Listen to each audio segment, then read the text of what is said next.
Honda company electric యాక్టివాను launch చేసింది. దీనికి Activa ఈ అని పేరు పెట్టారు. ఇది రెండు 1.5 kWh రిమూవబుల్ బ్యాటరీస్తో వస్తుంది. దీని స్పెసిఫికేషన్ స్క్రీన్ మీద చూడొచ్చు. అసలు ట్విస్ట్ ఏంటంటే దీన్ని ఇంట్లో ఛార్జ్ చేసుకోలేము.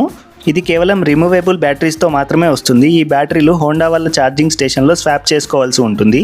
అంటే పాత బ్యాటరీలు అక్కడ సబ్మిట్ చేసి కొత్తవి పెట్టుకెళ్ళిపోవచ్చు. అలా అని ఇది ఫ్రీగా కాదు. హోండా వాళ్ళు 2 సబ్స్క్రిప్షన్ ప్లాన్ ఆఫర్ చేస్తున్నారు. Base plan 2000 plus GST, advanced plan 3600 plus GST.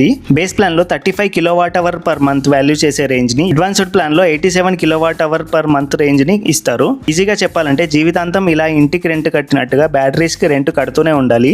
ఒకవేళ సబ్స్క్రిప్షన్ ఫీ కట్టకపోతే బ్యాటరీ స్వాప్ చేయలేరు. అంటే మీరు స్కూటర్ని పాత సైకిల్ లాగా ఇంట్లో మూలకు పడేయాల్సిందే.